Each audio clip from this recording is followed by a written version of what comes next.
The Waldorf Astoria is coming to Pompano Beach. Here's why that matters. If you've driven along A1A in Pompano lately, you can feel it. This isn't the same sleepy beach town people remember from 10 or 15 years ago. Pompano Beach is a full glow-up area, and the fact that the Waldorf Astoria branded residence is being built right on the sand is one of the clearest signs yet that the market is moving up a notch. So today I'm giving you a real look at what the Waldorf Astoria Residences Pompano Beach project actually is, where it sits, what kinds of residences are planned, and what the price range looks like. And then we'll talk about the big question people always ask me. Do you think you will appreciate, especially with everything happening in the city and the downtown transformation? And if this is your first time on the channel, welcome to Florida Living for You. I'm Marcia Gannon. If you want to know everything about living and investing in South Florida, make sure you subscribe and tap the bell for notifications so you won't miss any updates on South Florida real estate market. We get calls every day from people just like you. So whether you move in 1 week or 2 years, feel free to reach out anytime. Below in the description box, you will find a link to download our free South Florida Buyer's Guide and also our contact information. So let's jump in. First, what is this project exactly? This is the Waldorf Astoria Residences Pompano Beach, planned as a boutique high-end oceanfront building with 92 residences across 28 stories on an oceanfront site on A1A. It's being developed by the Related Group and Merrimack Ventures with architecture by Nichols Architects in collaboration with Cora, interiors by BAMO, and landscape design by Enea. To pause right here because developer identity matters. When you see major experience groups attach themselves to a beachfront site in Broward County, paired with an international luxury flag like Waldorf Astoria, it's not random. It's a bet on where this coastline is heading. Now, let's talk about what people really want to know: the lifestyle and the building experience. The building is positioned as true on-the-sand luxury. The purchaser guide describes about 200 linear feet of private beachfront access and a substantial amenity program, including things like an ocean pool with cabanas, beachside cabanas, and signature dining and lounge concepts.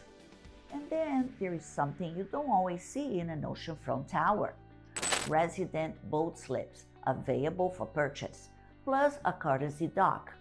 That's an interesting blend, beach lifestyle plus boating lifestyle, which fits Pompano perfectly because the city has always had the water culture. Now, let's get into the residences themselves, because this is where the project is clearly telling you who it's for. These are not tiny investor studios. The layouts are large and they read like real homes in the sky. Private elevator entry and foyer, big balconies, and the kind of finished package you expect at this tier. Smart home capability, high-end appliances, and elevated bath design. The published floor plan lineup shows residences built around 2 to 4 bedrooms plus a den, and they are big, starting a little over 2,000 square feet and moving up into the mid-3,000 depending on the plan. Here are the key layouts called out in the purchaser guide. One option is a 2-bedroom, 2.5 bath plus den at about 2,097 square feet. Then there is a 3-bedroom, 3.5 bath plus den at about 2,881 square feet.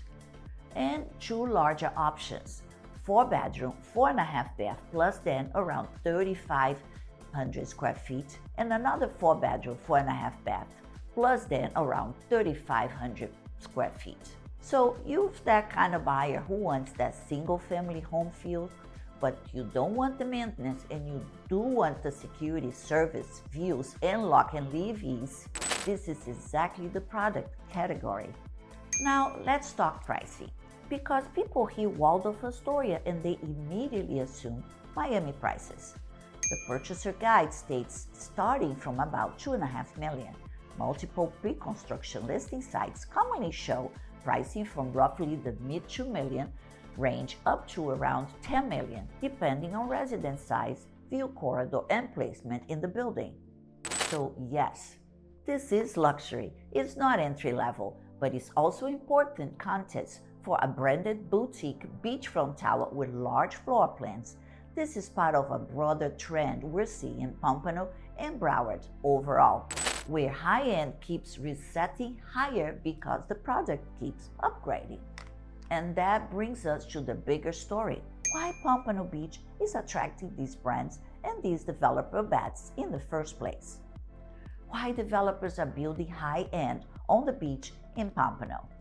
Pompano Beach has been stacking credibility in the luxury conversation for a while now, and one of the reasons is simple.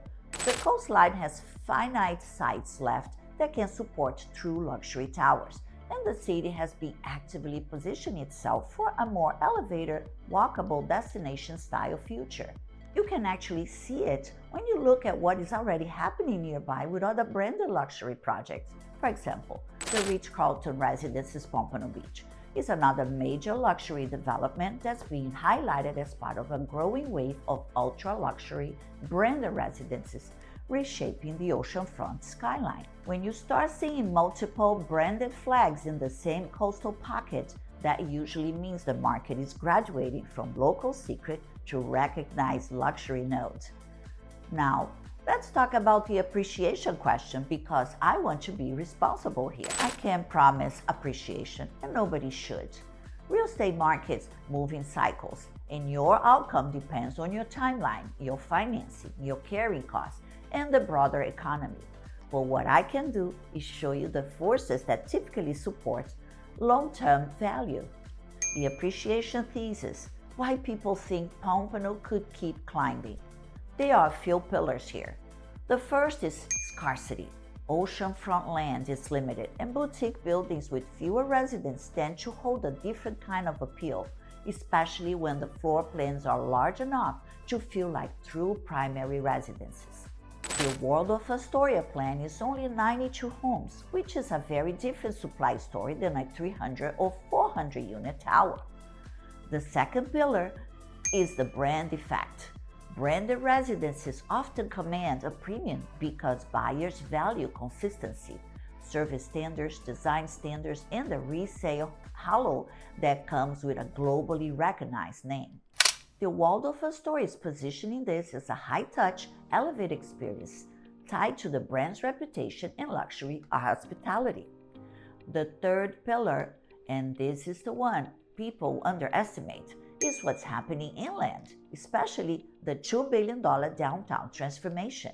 Pompano's CRA and city-led plans describe a new walkable downtown vision spanning about 75 acres, designed to attract mixed-use activity and create a more vibrant, pedestrian-friendly environment. And they're not shy about the scale.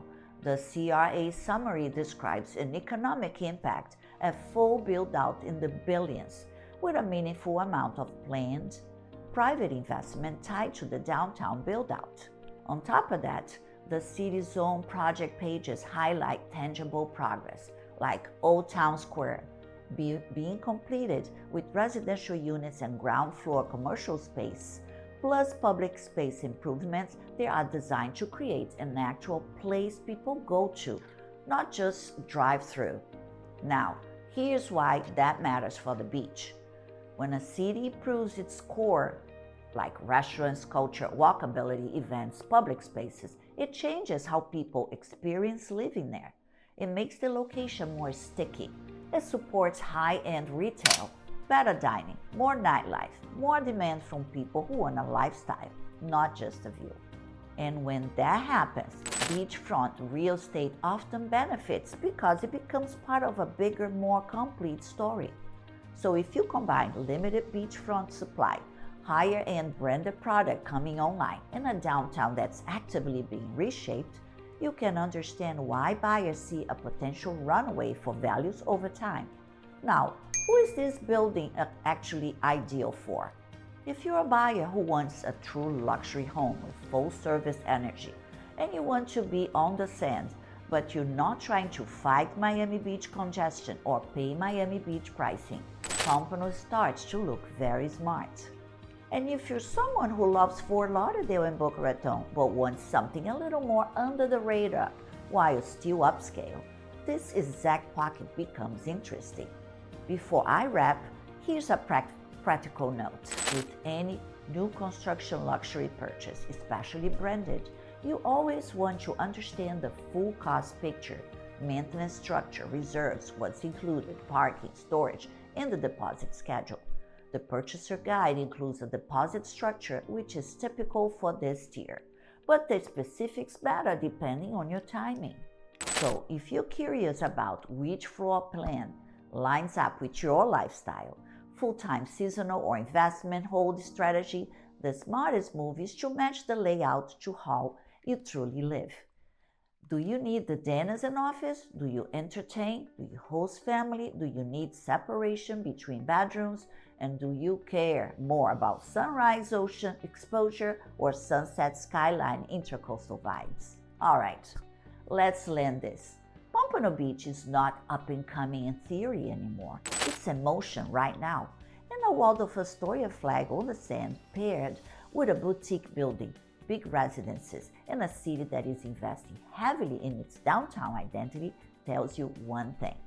This is a market that expects to be taken seriously in the luxury conversation. And if you enjoyed this video, please subscribe to the channel, share and comment. I will answer all my comments and questions.